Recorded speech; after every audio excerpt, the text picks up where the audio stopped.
Hi, everyone, and welcome to the AGU Heads and Chairs webinar and discussion series. My name is Delaney Robinson. I'm the Continuing Education Specialist here at AGI, and I'll be sitting in for Christopher Keene today, co-moderating this event with Pranoti Asher, who is the Assistant Director of Grants and Education Programs at AGU. Okay, and with that, I will turn it over to Pranoti now. Thank you, Delaney. Welcome, everybody. It's good to see so many of you here for this webinar, our first one from the series for 2022.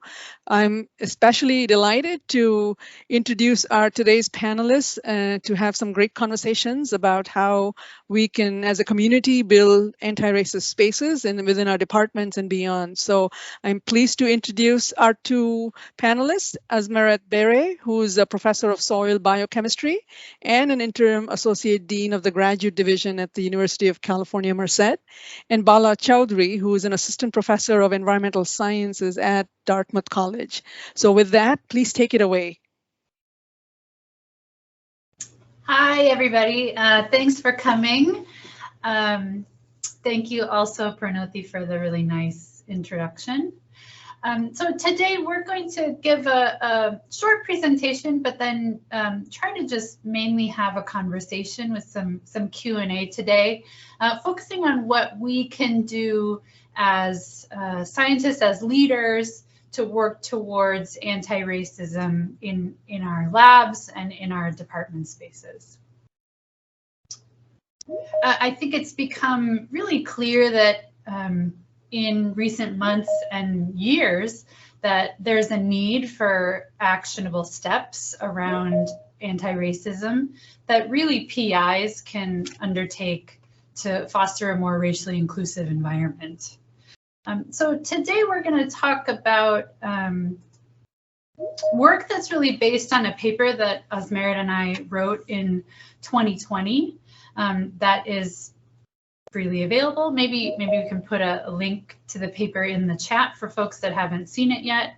But it's entitled 10 Simple Rules for Building an Anti-Racist Lab.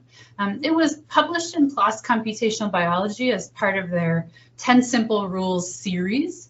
So of course there are more than 10 steps to this work, and not all of it is simple.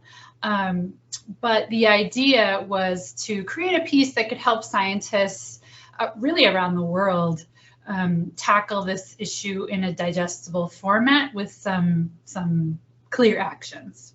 Okay, but before we talk about anti-racism in STEM labs, I wanted to point out that I'm not a STEM equity scholar, I'm a scientist. And so it's common that minoritized scientists are often asked to speak on their diversity, equity, inclusion work and not always their science. So both Asmeret and I are going to just take a brief moment to talk about some of the work happening in our labs. So I'm a plant soil microbial ecologist, and research in my lab focuses on mycorrhizal fungi, symbioses between plants and below ground fungi. And so we study their community ecology and biogeography. We do this using large continent scale macroecological studies and to try to understand how they're spatially distributed across landscapes. We also use traits of the fungi to try to predict communities and dispersal capabilities of different microbial species or groups of species. And then finally, we do a lot of synthesis in my lab and try to employ data synthesis methods to make broader inferences about plant symbiotic function. I'm going to pass it over to Asmeret now. Thank you all. I just want to start quickly by thanking Pranoti and AGU for inviting us to join you all today. So as Bala stated, we would like to give you a little bit of an information of who we are as scientists before we start this conversation. So I'm a biogeochemist, a soil scientist by training, and work in my lab at UC Merced. Focuses on the biogeochemical cycles of carbon, nitrogen, and phosphorus in particular.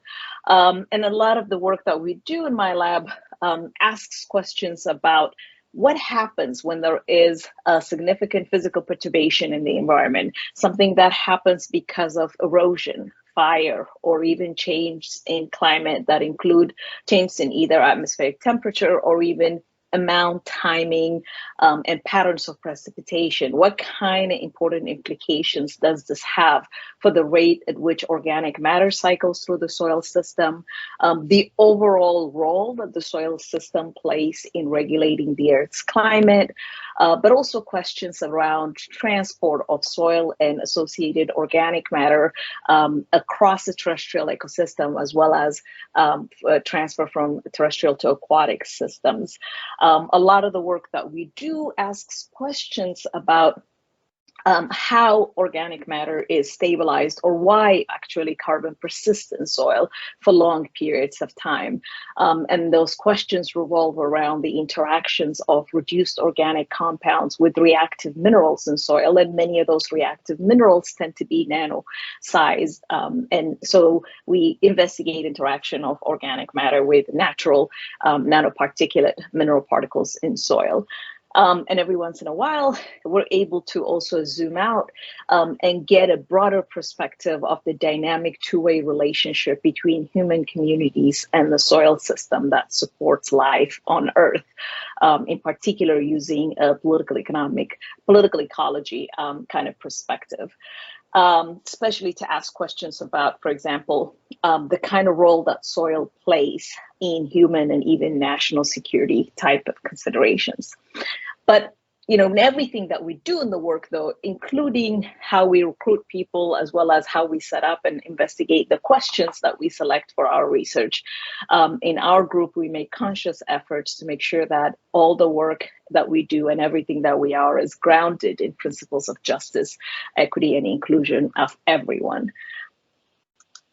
And both Bala and I have published even beyond this one paper that we're discussing here today on this topic.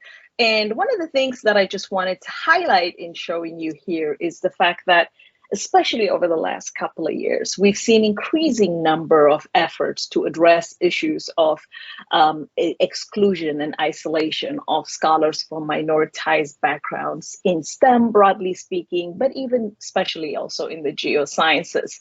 And in many cases, the widely documented in the scholarship cases of exclusion and isolation of students, as well as even scholars in all kind of steps of their career, has been documented as limiting all sorts of progress in our community, and also contributing to the persistent lack of diversity in our scholarly community.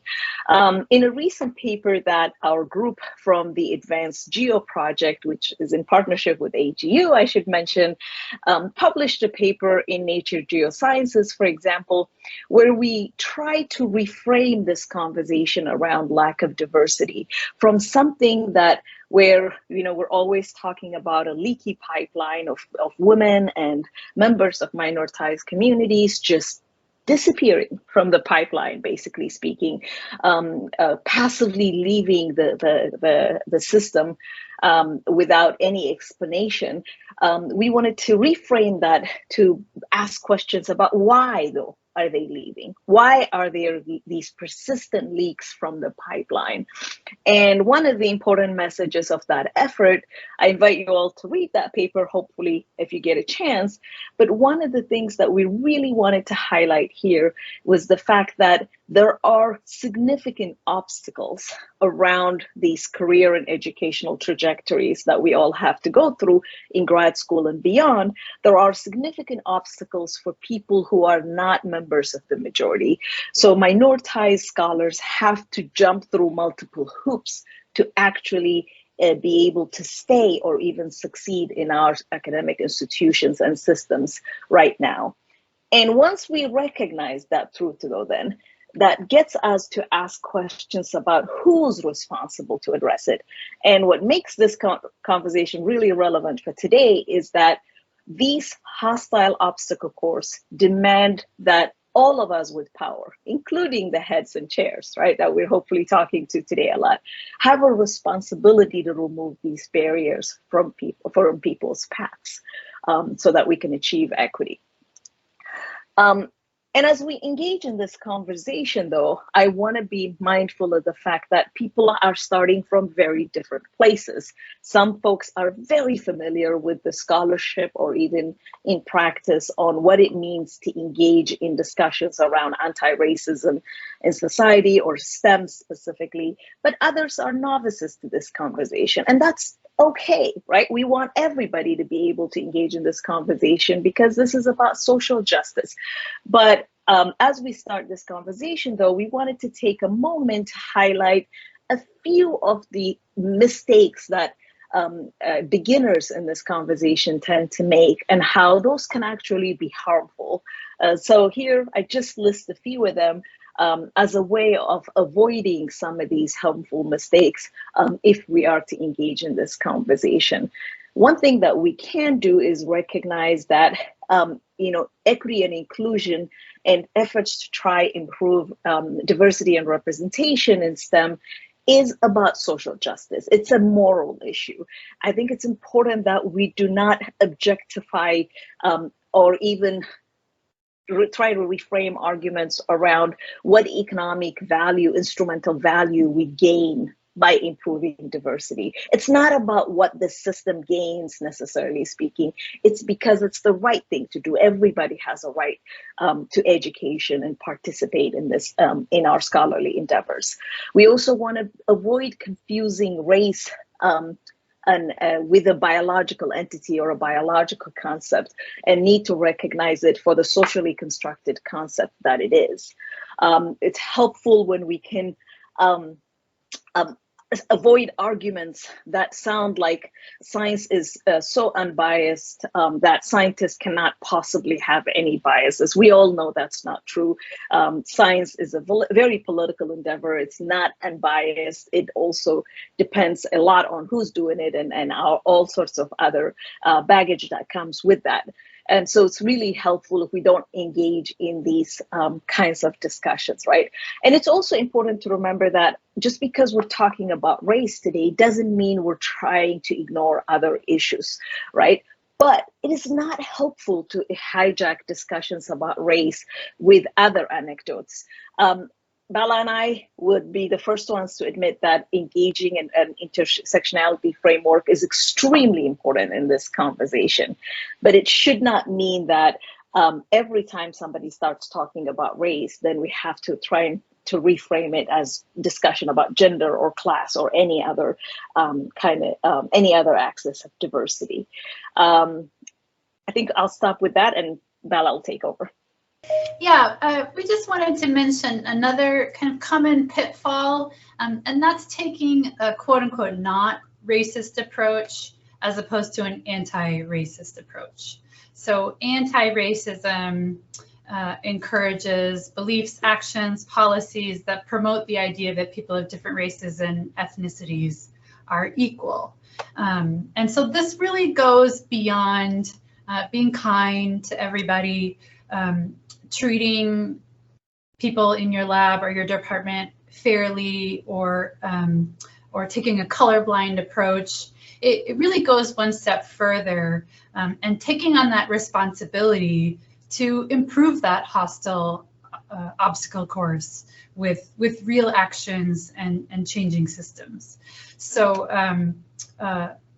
the scholar Ibram X. Kendi writes, one either allows racial inequities to persevere as a racist or confronts racial inequities as an anti-racist. There's no safe in-between place of not racist. And so sometimes this comes up, I'm not racist, so-and-so scientist isn't racist.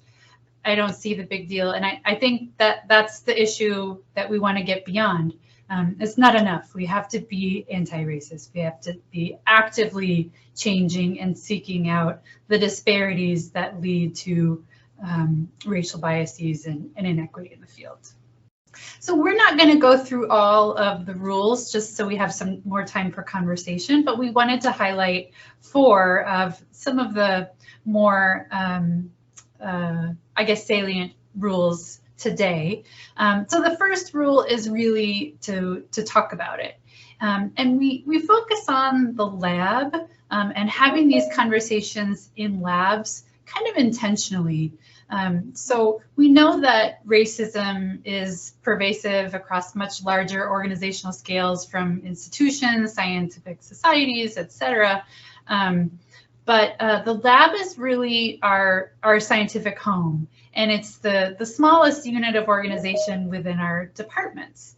And for many students, it's their first and formative experience in science. So the lab is where most of our daily interactions take place, and it's kind of the front lines of where either inclusion and belonging are fostered, or exclusion and isolation push racially minoritized scientists out of the field.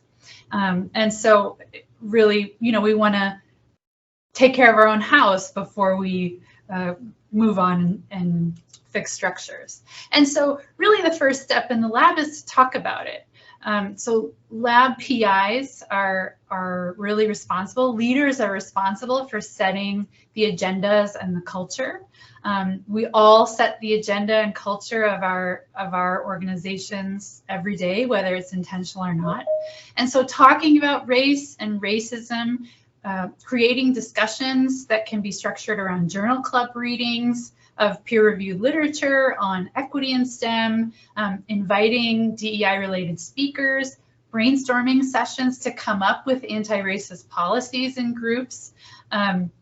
This is the glossary that we include in our paper, and we've gotten a lot of feedback from scientists that have just spent the whole meeting talking about these terms and what they mean, and making sure that everyone is kind of improving their knowledge around anti-racism and getting to the same place. So creating space to talk about racism in science is really the first step. And one of the most exclusionary experiences for trainees of color is silence. The second rule we want to highlight is addressing racism in lab and field safety guidelines.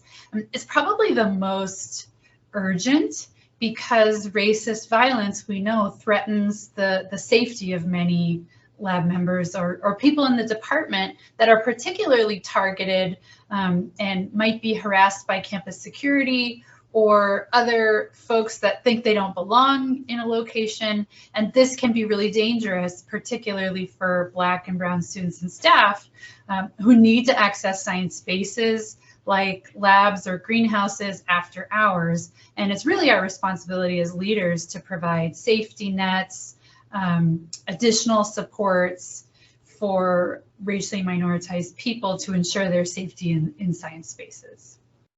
Okay, I'm going to pass over to you, Asmeret. Thank you, Bala. The fourth rule is about evaluating our own labs or our own groups' mentoring practices. In here, we're trying to address how we can avoid these typically common, very hierarchical one-to-one mentoring structures that are available in particular for graduate students and postdocs and kind of early career scholars like that. Because, those are very archaic models. They depend on this master apprentice kind of model where one person is in charge of everything, funding, resources to actually be able to do the work, jobs and job security, and everything related to that. It gives one individual undue power over their mentees.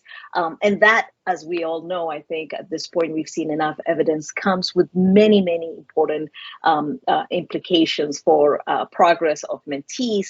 And it especially ends up becoming detrimental for people from minoritized backgrounds. And hence what we're arguing for is creating mentoring structures that actually center the mentee. Both the National Center for Faculty Diversity and Development and the National Academies of Science, Engineering, and Medicine have contributed really important pieces to this conversation and put out different possible models that we can actually use for mentoring structures, including how one can create a mentor map or help empower our mentees to create a mentor map for themselves that puts them in the middle, right? And surrounds them with supportive network of people that could support them across all sorts of different needs that we all have as we go through our education and career paths. So they can either, the options are a lot, as you can see here. If we could just avoid this didactic kind of one-to-one model, we can either have structures that include multiple mentors, or even have mentoring triads or collective or group-based mentoring that can work equally as well, if anything, better than these one-to-one models that that have become very common in STEM. And the last rule that we want to highlight for today is rule number 9, which states that we all should do better in advocating for racially diverse leadership in science, right? When we advocate for people from diverse backgrounds to be part of the leadership in our labs, in our institutions, professional societies, editorial boards, funding agencies, everywhere where significant decisions are actually being made, we have a better chance of actually not just making fair and equitable decisions, but also inspiring the next generation of scholars to see what's possible. Because right now, the message that we're sending to our early career scholars is that if you look anything, that's not like the majority, you would be hard pressed to see an example of anybody that looks like you in leadership positions. And obviously that's not helpful. And as role models are really important for how we see ourselves and the kind of things that we can achieve in life. And another really important way we can exercise this piece is also to think about how we are recognizing the scientific and scholarly contributions of people of color and people from minoritized backgrounds. When we started this conversation, Bala stated how people of color and women tend to get invited to speak about DEI a lot in academic settings and professional spaces. But what's really important is that if we actually want to make a good, positive contribution, let's also invite those scholars from minoritized backgrounds for their scholarly work, right? Ask them to collaborate with us. Ask them to actually give, noted keynote type of talks, or elevate their work and them as scholars to leadership positions in our institutions, societies, and wherever, we operate. And as we end this part of the presentation and move on to the conversation, we just want to kind of give you a couple of take-home messages of what we hope would happen from engaging in these conversations and the messages that we try to put out in our paper. The one kind of first really important point that I want to make is that building anti-racist labs or departments isn't easy. We're not saying addressing racism in society is easy, and that if you follow steps 1 to 10 here, that's it. We're done with addressing racism in society. That's not how life works, and that's not what we're trying to claim in any way, right? But that does not mean that we can't do anything to address the current situation. We are all empowered. We are all in a position to make positive contributions, right? There are multiple steps that we can all take as individuals, as leaders or groups to actually improve the conditions within the spaces that we control, within the spaces that we play important roles in. And then I also want to recognize here that PIs and lab heads are uniquely positioned to step up and be leaders in anti-racist STEM action. We have a lot of power and privilege in the system, and I think it's important that we address it. And if we agree with us, then the work in our groups can start today. There's no additional committee needed, no survey from the institution that has to come out, and committee work that will take months and months. all of us can actually try to implement, a number of these steps right away and make positive change. With that, we'll end our presentation, and Delaney will make an announcement, and then we'll move on to the Q&A. Great. Thank you, Asmeret and Bala. That was a great talk. We are now going to stop the recording so we can have an open conversation and start the discussion session.